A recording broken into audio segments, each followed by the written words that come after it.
الحمد لله وكفى والصلاة والسلام على من لا نبي بعده. أما بعد فأعوذ بالله من الشيطان الرجيم. بسم الله الرحمن الرحيم. قال الله تبارك وتعالى: فصل لربك وانحر إن شانئك هو الأبتر. صدق الله العظيم وصدق رسوله النبي الكريم، ونحن على ذلك لمن الشاهدين والشاكرين. محترم مسلمانانو، په احادیث مبارکو کې د قربانۍ ډېر فضایل ذکر شوي دي. زه به تاسو ته د هغې نه یو څو مشهور بیان کړم. ټولو نه اولنی فضیلت قرباني الله رب العزت ته د ټولو نه محبوب عمل دی. د غټ اختر په ورځ باندې الله ته محبوب ترین عمل قرباني کول دي. رسول الله صلی الله علیه وسلم فرمایي: ما عمل آدمي من عمل يوم النحر أحب إلى الله من إحراق الدم. د غټ اختر په ورځ باندې د بني آدم په اعمالو کې بل هیڅ عمل داسې نشته چې هغه الله جل جلاله ته د وینې د تویولو نه ډېر محبوب وي. یعنې د غټ اختر په ورځ باندې الله ته بهترین عمل قرباني کول دي. وإنه ليأتي يوم القيامة بقرونها وأشعارها وأزلافها. او د قربانۍ ساوری به د قیامت په ورځ د خپلو ښکرونو، ویښتانو او سمونو یعنې د خپلو نوکانو سره پوره راشي. او بیا پیغمبر علیه السلام فرمایي: وأن الدم لا يقع من الله بمكان قبل أن يقع من الأرض. د قربانۍ وینه ځمکې ته د رسېدلو د مخکې د الله رب العزت په دربار کې د مقبولیت مقام ته رسیږي. فطیبوا بها نفسا. پیغمبر علیہ السلام فرمائی: اے بندگانو، تاسو په دې سره خپل ځانونه خوشحاله کړئ، یعنی پوره په خوشحالۍ سره قرباني چې د هغه وکړه. نو د حدیث مبارکه نه معلومه شوه چې د لوی اختر په ورځ باندې الله رب العزت ته ډېر محبوب عمل هغه قرباني کول دي. دویم فضیلت چې دا قرباني د حضرت ابراهیم علیه السلام یادګار دی. د دې د هر ویښته په عوض کې انسان ته نیکي ملاویږي.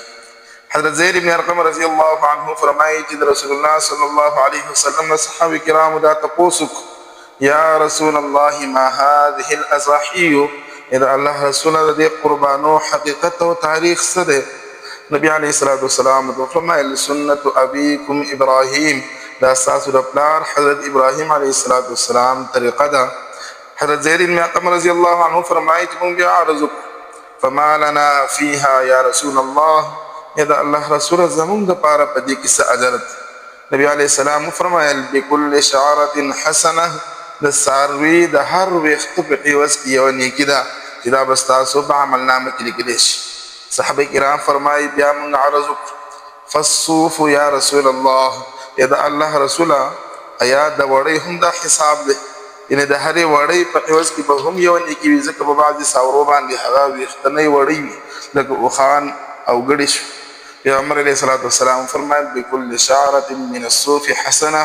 او د وړۍ د هر ویښته په عوض کې هم یوه نیکي ده.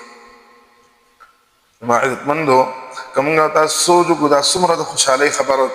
د څاوري په بدن باندې بې شماره ویښتې او وړۍ وي، او د هر ویښته او د هرې وړۍ په عوض کې به انسان ته نیکي میلاویږي. زما عزتمندو، دا یقینا د نیکو د ثوابونو لویه خزانه ده چې په دومره لږ وخت کې دومره ډېرې نیکۍ ګټلی شي. دریم فضیلت دا دی زما عزتمندو د قربانۍ، چې د قربانۍ په وجه باندې ګناهونه معاف کېږي. رسول الله صلی الله علیه وسلم خپلې خوږې او نازبینې لور فاطمې رضی الله تعالی عنها ته وفرمیل: قومي الی اضحیتک فاشهدیها. ای فاطمې، پاسه د خپل قربانۍ سره ودرېږه او د دې ذبحه کول ګوره. فإن لك بأول قطرة تقطر من دمها يغفر لك ما سلف من ذنوبك. ځکه چې کله د دې قربانۍ د وینې اول ساس کې ځمکې ته غورځېږي، نو د دې په عوض کې به الله ستا مخکیني ټول ګناهونه معاف کړي. حضرت فاطمې رضی الله تعالی عنها فرمایل: یا رسول الله، هذا لنا اهل البيت خاصة او لنا وللمسلمین عامة. اذا الله رسول یا دا فضیلت صرف زمونږ د اهل بیتو، یعنې د پیغمبر علیه الصلاة والسلام د کورنۍ سره خاص دی، او موږ ټول مسلمانان د دې مستحق. نبی علیہ الصلوۃ والسلام د فرمایل بل لنا وللمسلمین عامه بلکې دا فضیلت زمونږ او د ټول مسلمانانو لپاره ما عزتمندو دا څومره لوی انعام دی چې الله رب العزت انسان ته د قربانۍ بدله په دنیا کې هم دومره زر ورکړي چې د ساوري وینه ځمکې ته نه وي رسېدلي چې د ټول ګناهونه هغه معاف کړي. څلورم فضیلت د حدیث کې راځي د الله رسول صلی الله علیه وسلم فرمایي من ضحى طیبة بها نفسه محتسبا لأضحيته كانت له حجابا من النار. څوک چې د زړه په خوشحالۍ سره قرباني وکړي او په دې قربانۍ سره مقصد د الله تعالی رضا او ثواب وي نو دا به د ده لپاره د جهنم د اور نه حجاب یعنې پرده چې ده هغه وي.